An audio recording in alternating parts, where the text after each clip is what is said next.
Welcome home to USA Global TV and Radio, a place where dreams take flight, with authentic storytelling, diverse perspectives and meaningful conversations, where global stories unite and bridges are built beyond all borders. Discover world-class education, entertainment, hope and inspiration.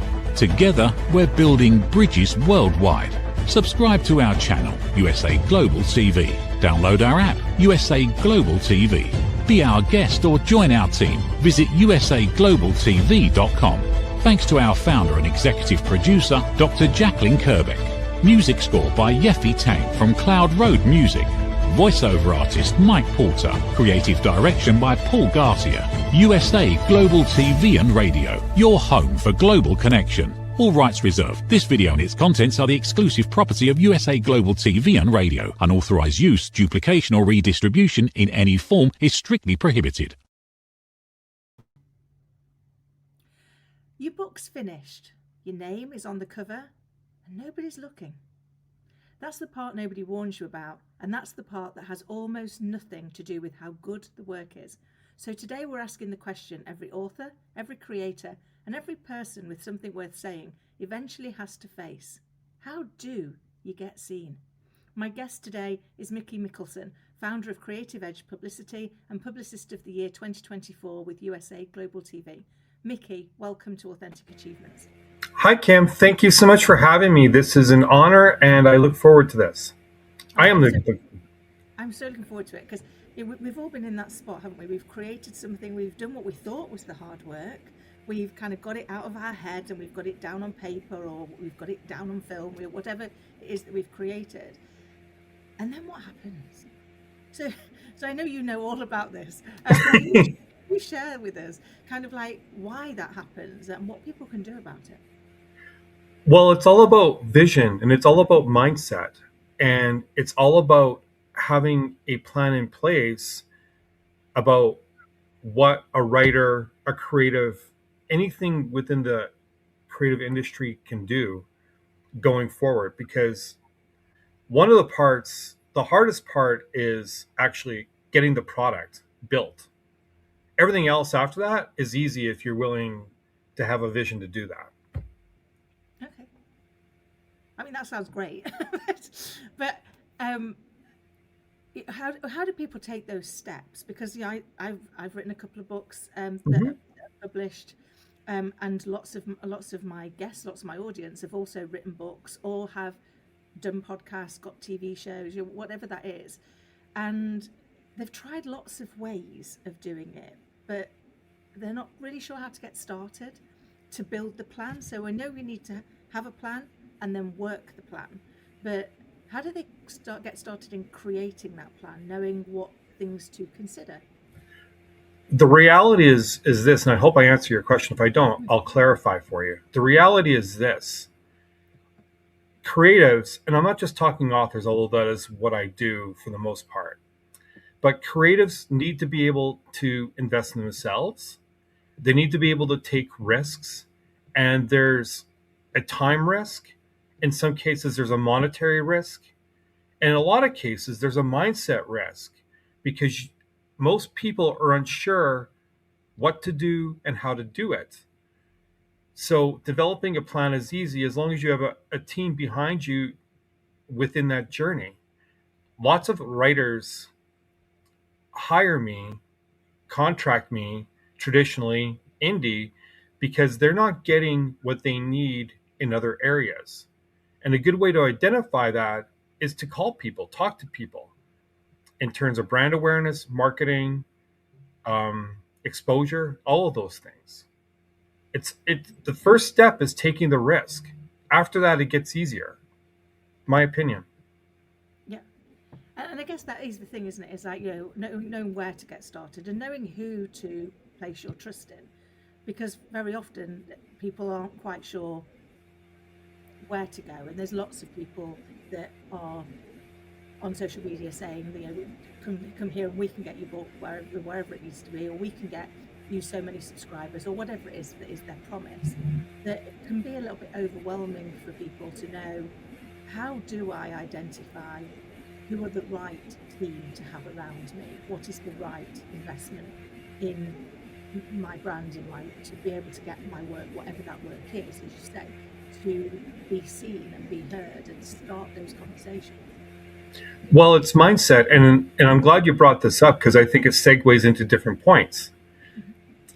The mindset with most writers before they meet with me and have conversations and we agree to work together, the mindset is, I need to find ways to get this book into the world.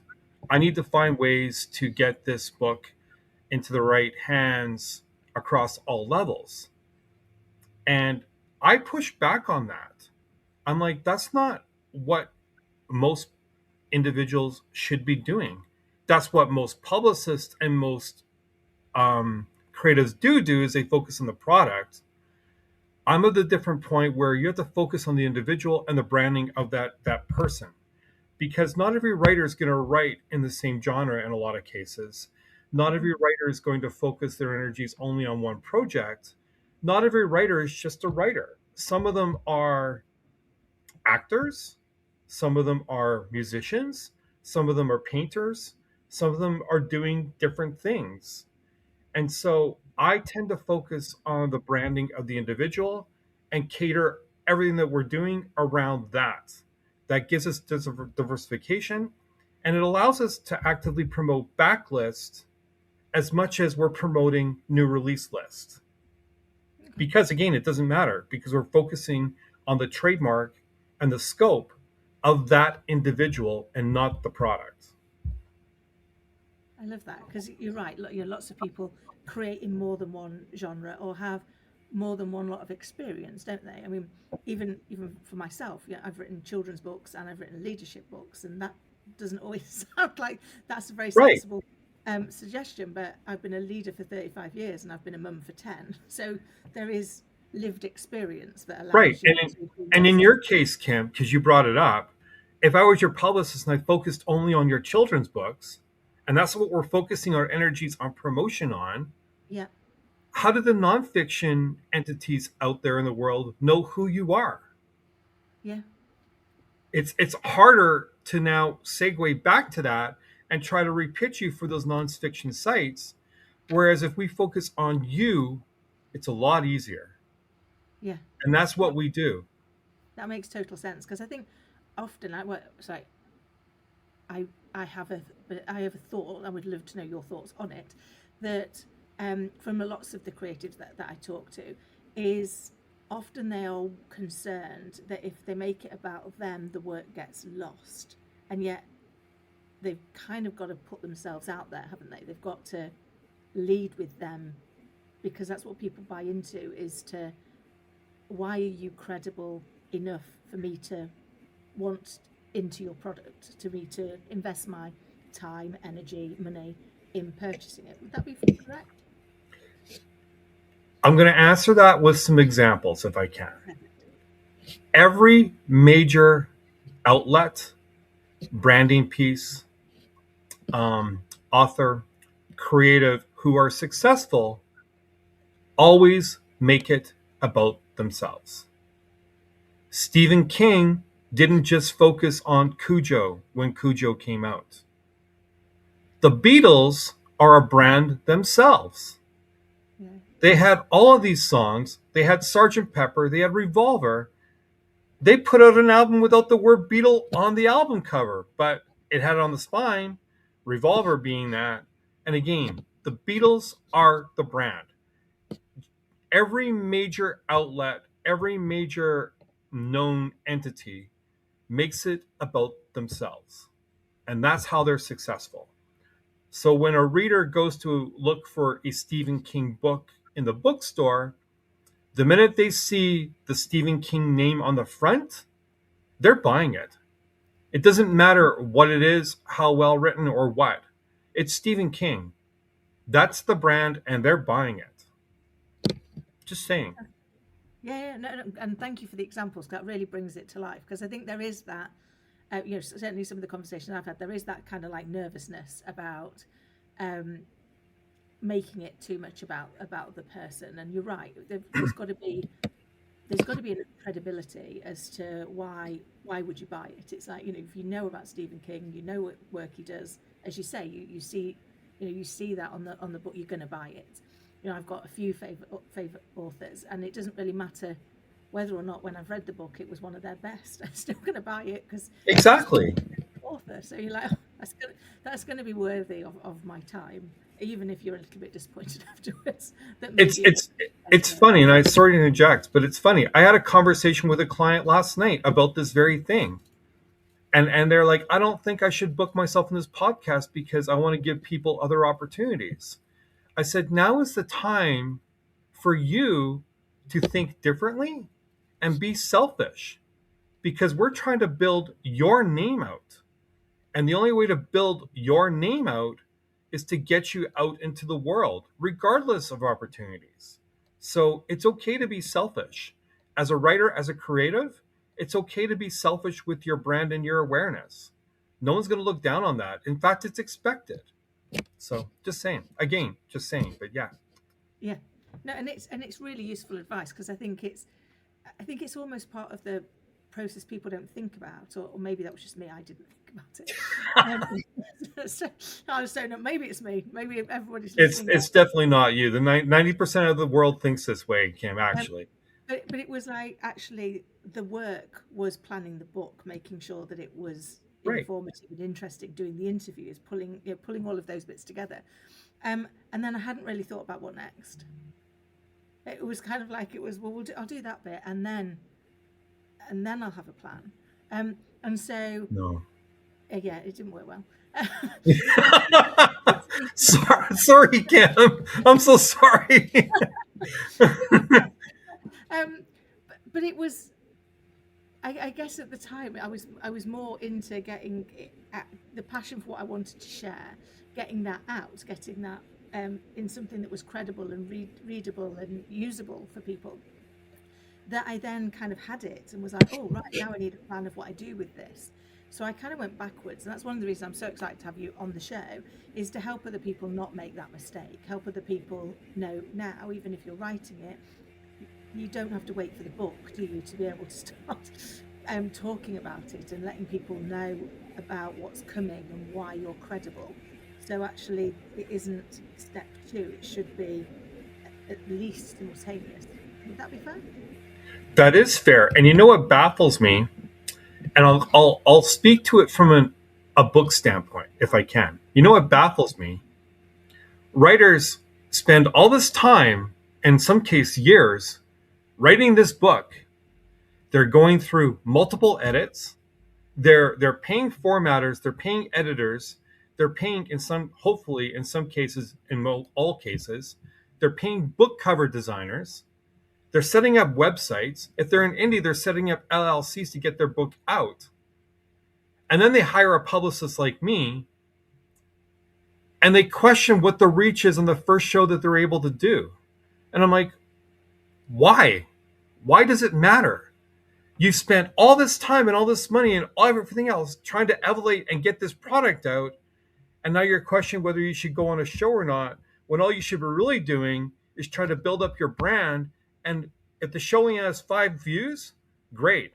Share it out to your outlets, share it out to your friends, share it out to your things, so that you distinguish yourself away from everybody else who only got 5 views. It's mind-blowing to me. Yeah, it is funny, isn't it? The way that we question certain things and we don't question other things. And you've talked around the edges of kind of mindset. But I wonder if that's part of the challenge, that's part of the mindset piece, which is that fear of, I put myself out there and there was only 5 views. Because I've suddenly got into that space, and then we start over-validating on numbers, don't we? Instead of, to your point, spread it. That's just the first 5. If you then put it out to more places, other people will see it. And we never really know who's going to find it. People, when I bump into them at events, they'll tell me about something that I wrote 3 years ago. Yeah, it happens. I knew I'd done that. I had no idea. Or I had somebody take me out for lunch the other week because they said, "Oh, I owe you." And I was like, "What? I don't understand." And they went, "You've helped me so many times." And then we spoke to you 3 years. I watched it so many times. But it was because they'd gone back to something that I'd Mhm. missed. It's facing that fear, isn't it, of putting yourself out there and maybe nobody being interested, but you won't know that unless you put yourself out there and keep facing the fear. Would that be fair? Absolutely. And you need to continue putting yourself out there every single time. There's no harm in going back on a show a second or third or fourth or fifth or sixth time to reemphasize the message and maybe bring some new criteria at the same time, because it takes more than one interview for people to actually connect overall for that. Yeah. A spot on Good Morning America is an example of that. Just because you're on major daytime running TV, it doesn't mean that just because they have a wide reach, your message is actually going to be heard the first time. It actually Yeah. doesn't get connected until the third, fourth, fifth time on one outlet. And so that's one point.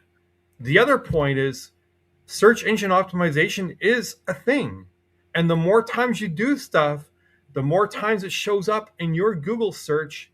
And the more busy you are, well, the more affluent and more targeted you're going to look to other marketers when they're looking for guests.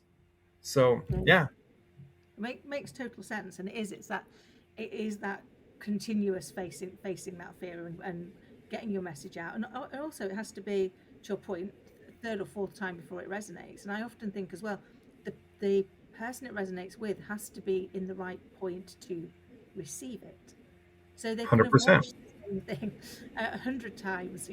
I read some of my favorite books over and over again, and every time I find something I didn't know before. And yet I think I'm a very diligent reader. I read it cover to cover. But something lands differently every time I reread an old favourite, Mhm. particularly in the non-fiction world. I'm like, why did I miss that last time? Why didn't I know that before? So it is in that continuous being out there, being seen, sharing that story, isn't it? Sharing the message.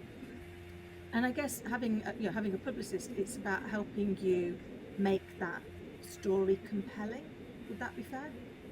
In some cases, for me, and I mean, maybe that's with I can't speak to other publicists, obviously, Kim, because I don't know where their heads are at and their mindsets. For me, it's all about connection, and Yeah. it's all about building a community. I mean, we have a relationship with your firm, your USA Global TV. We have a relationship with you. We built that through time, and we built that through networking. Yeah. We're at the point where, at least in your station, in your show, your network's case, we're not having to pitch because they've seen our guests multiple times to know what we bring to the table. That's the strength of networking, and that's the strength of community. And that's what we are trying to build. Now, do I still have to pitch for some outlets? Absolutely. I pitch all the time. But once I've pitched once or twice, our roster is so strong and our networking capability is so strong that it's a lot easier to either do the pitch, or we're at the point where we can just simply send clients and the interview's booked. That's the strength that we're doing. Amazing. And that is the thing that we're all craving more of, isn't it? Connection, connectivity, community. As we move into this ever advancing, digitally advanced world that we're living in, actually the thing that we seem to have lost is that connection, that community, that real connection. And I think that's why we are striving more towards it. And I'm conscious we're about to come up to a commercial break, but the question I'd like us to come back to once the break is over is, how do you start to build that community? So for the people listening and watching, what's their first step? So we think on that while we go to commercial break, and then I'm really interested to hear your response when we come back. What if many of the problems we associate with aging are not random? What if there are identifiable causes behind declining energy, chronic disease, and memory problems? We have been told that aging is simply something we must accept, that slowing down is normal, that growing older means growing weaker. But what if that's only part of the story? Why do some people remain active and engaged well into their later years? Why do others struggle with disease, fatigue, and declining health? What is happening beneath the surface? What processes drive aging? In Aging Sucks, researcher, educator, and author Red O'Loughlin explores what researchers have discovered about why we grow older. No medical degree required, no confusing jargon, just clear explanations of what researchers have discovered about the processes that influence aging. You cannot stop aging, but understanding its causes may help you make better decisions about your health, your future, and your quality of life. Because understanding comes before action. Action creates hope. Aging sucks. End the guesswork. There is hope. Welcome back. And before we went to our commercial break, we were chatting with Mickey Mickelson about how you get visibility. How do we turn great stories into lasting visibility? So Mickey, please come back and join us. And we ended, didn't we, just talking about the importance of community and connection. And the question I asked you to ponder on was, what is people's first step when they're thinking about how do they start creating a connection? For those listening and watching, what would you recommend they need to start to think about? The only thing I can say to this is explain how we built our community and our mindset. I came from the corporate world. I actually worked in the credit union system for about 12 years in Alberta, Canada. And what I saw within that community is credit unions being separate, but sharing ideas, CEOs coming together, sharing ideas around branding, around interest rates, around mindset, around building communities within their rural and urban areas. And when I started my company, I wanted to do the same thing with our client base and our media affiliates and everything like that. The way we did that was anytime we would book someone for an interview on a media affiliate or an interview, no matter what the genre is, no matter who the individual, and I know it's a long answer, but I want to make the point.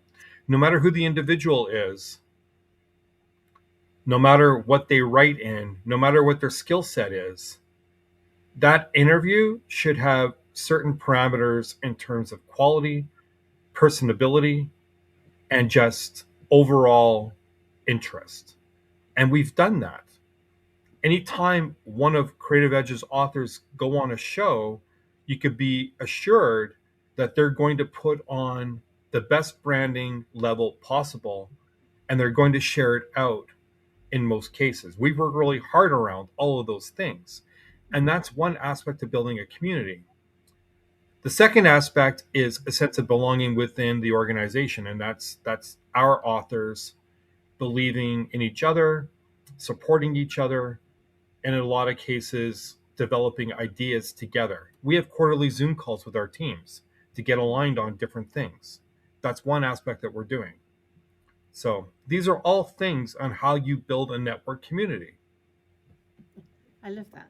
I love the whole thought of like idea sharing, because I go to a few of those to do just that. Because I think when you have got a creative brain, actually you get stimulated by other creative thinkers. You go, oh, and you kind of pick up and run with it and end up somewhere you never would have ended up if you'd have just done it on your own. And I love that actually what you're doing is creating a community to help build other communities. So you're kind of living the promise that you're asking them to do, isn't it? It's like, we've created a community to help you create your community, and so that everybody feels that ecosystem and that belonging, because belonging is so important, isn't it? My clients hate when I say this, but I use this example all the time, and they hate it when I do this, but I'm going to reemphasize it here on a public forum. No, how What one individual does within Creative Edge directly affects approximately 100 other different creatives. So if they no show, if they come late to an interview, if they have a bad interview, or if they get bombastic about it and they get arrogant about it, everything they're doing under the spotlight, and they actually in some cases behind the scenes, directly affects the opportunities for every single other person. So that's another aspect to this in terms of community. It's really important that we maintain status quo, and we're professional, we're ethical, and we're adhering when we're going on stage, much like I'm doing right now. So that's just the other aspect of this. No, and that's so true. And the same for us on USA Global TV and Radio. Whatever we do impacts everybody else on the channel. If we aren't prepared, if we aren't engaging, if the person doesn't enjoy the interview or doesn't think that we highlighted what they wanted us to highlight, then that impacts the whole channel. So having those principles and living up to them is really important for any community, isn't it? It is. And the important thing is, and I don't know how you feel about this, Kim, but this is what I tell my clients. These media outlets are taking time out of their day to develop a show, build branding for you, and talk about you for 5 minutes, 30 minutes, maybe an hour, depending on the show.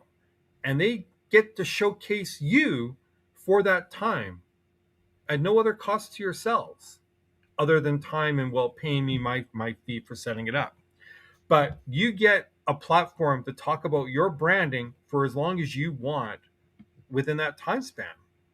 And the important thing is take advantage of it. Talk about what you want to talk about and make sure you have all those points in place. At the same time, respecting the person who gave you that opportunity in the first place. It all goes back to respect. It all goes back to ethics, and it all goes back to professionalism. Yeah. And sometimes creators don't think that way. No, I guess for me, I've always looked at this probably because of my background, which was leadership. I think any opportunity, like people's one-to-one, people's dread one-to-one, like it's your time to market yourself. It's your time to tell me all the things you've done that are amazing that I might not have seen. It's the time for you to tell me all the things where I could help you better, but use the time. Exactly. Actually going to make you feel great. And I've taken the same approach to these shows and the shows on my own platform, which has been, this is your time. So let me help you try and get as much of your message out as I possibly can, and have an engaging conversation that's going to bring people into your orbit that are the right people to bring into your orbit. Because that's the purpose, isn't it? Is, my job is to help you get your message out. That's my job. Exactly. And your job is to share your story and your message, whatever it is that you want to get out there, for people to be able to start to say, is that my community? Is that the place where I belong? Is that somewhere where I want to explore more? And I think just being able to kind of put yourself out there, and Creative Edge Publicity, you're allowing people to know that you exist and to get a better feel for whether that's a good fit for them. Because we need to feel the fit, don't we? On both sides. Absolutely. And if it's a bad fit for my authors, I would hope, and I know this happens, but I just like to say it to make me feel better. I would hope they would tell me that it was a bad experience. Because if it's a negative experience for one person, it could be a negative experience for 10 people. And maybe I don't want to use that affiliate to market my clients. Yeah. Same thing. On the other token, if it's a wonderful, incredible experience, why wouldn't I want to go back there? Of course I would. It's so true, isn't it? Because I think it was the rule of 49, where if you have a bad experience, you tell 7 people who tell 7 people who tell 7 people. And if you have a good experience, if you're lucky, you tell 1 person. Right, exactly. It should be even. It should be even, Kim. It should, but we've created an environment socially where we look for the things that are going wrong. We love something that's gone bad. We love something that wasn't as great as it could have been. And yet, actually, and I try really hard with my little girls, like, if we look for the good, we'll find more good. Like, so if we're grateful for the things that went well, if we share it, then we're going to have more things that went well. We're going to have more good conversations. We're going to have more great experiences. We're going to have more stories to share if we go in looking for those positives. But knowing that the reality is, if we get it wrong, it's going to go to more people.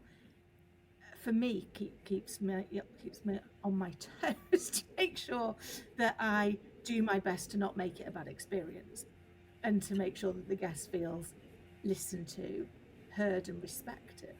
Because I think at our base, that's what everybody's looking for, isn't it?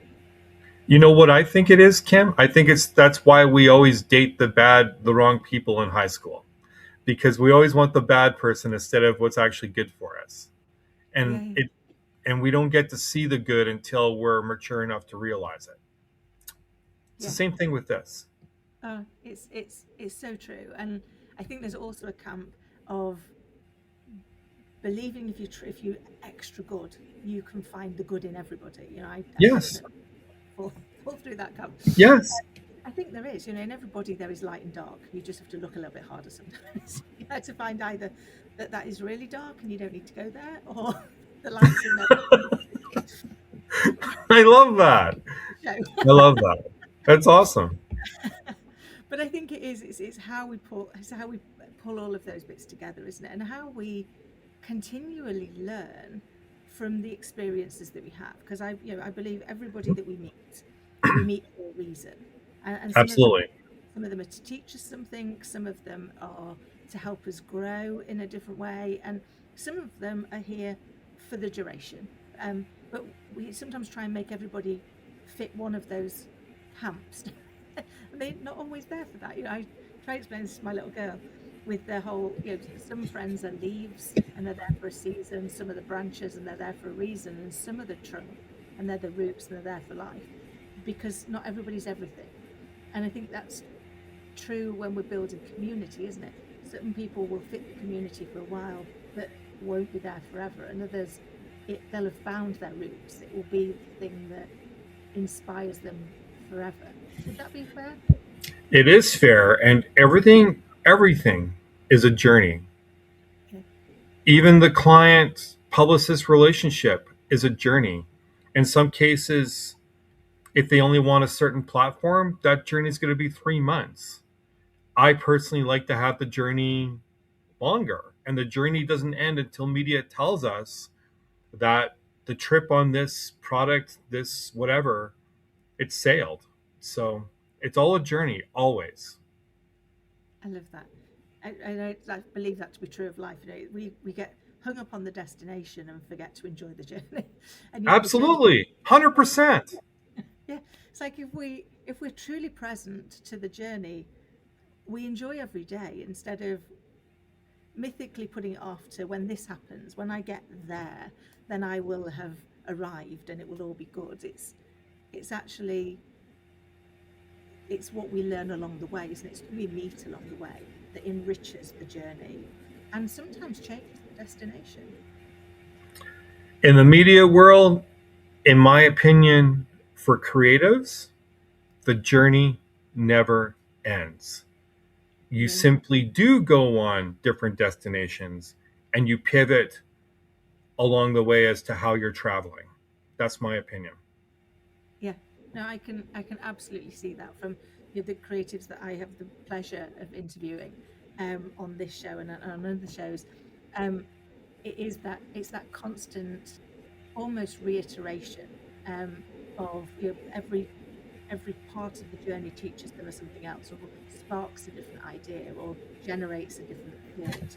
That then, if they've got the right community around them, they can run with that. They can see how they can bring their experience and their creativity to bear to maybe make that more accessible to other people. So, yeah.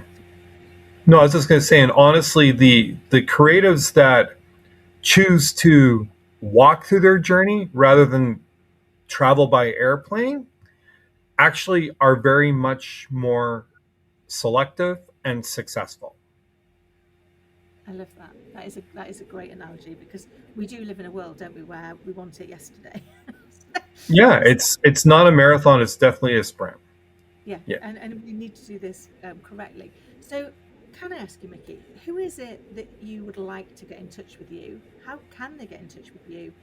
And who do you help?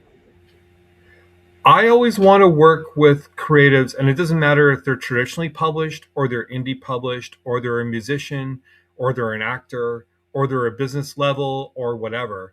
I want to work with people who are willing to start from the ground up and have a vision of what they want to do. If I'm meeting with someone for the first time and the first thing they say is, you're going to get me on the New York Times, I don't want to work with individuals like that. I want to work with individuals who are invested in relationships, who understand that it's going to take work, time, investment, and proactiveness. That's who I want to work with. They can contact me through my website. They can email me at mickey.creativeedge@gmail.com. That's what we're looking for. And we're looking for any author, really, as long as they have those parameters. And they're willing to invest in themselves, and they're willing into investing into a long-term relationship, because that's what we are all about. We are not interested in commodity relationships, and we don't do them. Perfect. And as you say, across any genre, you help. You can work with anybody as long as they fit the principles of your community. So they Yes. understand that whatever they do, however they represent an element of all of the authors and creatives that are also within the community. Yes, we've had over 11 authors hit number one on Amazon and become international bestsellers in the last year and a half, all across multiple genres: nonfiction, fantasy, horror, pretty much every genre you can think of. Our process is sound, and I'm a big believer in what we're doing, and I think we have success. Amazing. And if I could ask you to share just one final piece of advice or thought for our audience to ponder on, what would it be? For the creatives out there, never second guess what you're trying to do. There's a lot of experts, me included, and if what we're telling you doesn't sit well with what you're trying to do, then simply don't do that.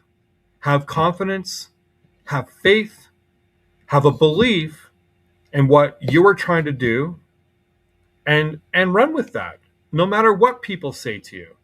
Eventually, you'll have success because it's your vision and it's what you want to do. Not what everybody else wants you to do, what you want to do. Mickey, that's amazing advice. Thank you so much. And thank you for coming on and sharing your insight and your experience and your invaluable advice for all the creatives out there that are watching. So thank you so much. Oh, Kim, it was a pleasure meeting with you, and thank you for this opportunity. And I adore this network, and a wonderful experience. Thank you so much. Bless you. I look forward to next time. And to everybody listening and watching, I hope you've also found it as interesting and inspiring as I have. And actually, it's pushing me to do something that I don't normally do. I've talked about the fact that I've written 2 books, but I very rarely share why I've written 2 books. And the first one was very personal for me. It was for my little girl, and it was about how you help children, she was 9 at the time, start to understand and deal with grief. It's a picture book, and I've had amazing feedback on it.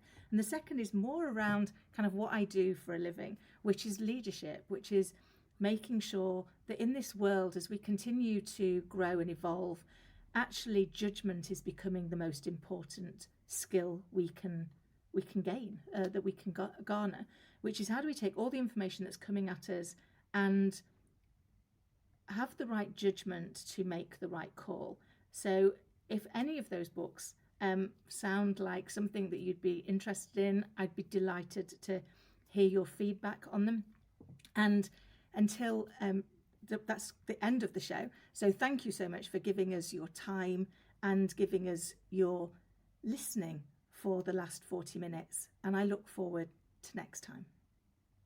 How much of your value have you been giving away? Saying yes when the answer should have been no? Lowering your price to secure the opportunity? Giving more while receiving less? Over time, it adds up. Until one moment brings clarity, you've been giving away your value. This is not about working harder. This is not about doing more. It's about boundaries. It's about pricing. It's about respect. From Dr. Jacqueline Kerbeck comes a direct and necessary message. Stop over-delivering. Stop underpricing your expertise. Stop negotiating against yourself. Because when you recognize your value, everything changes. Stop giving away your value. Boundaries, pricing, and the business of respect. Available now wherever fine books are sold and on Amazon.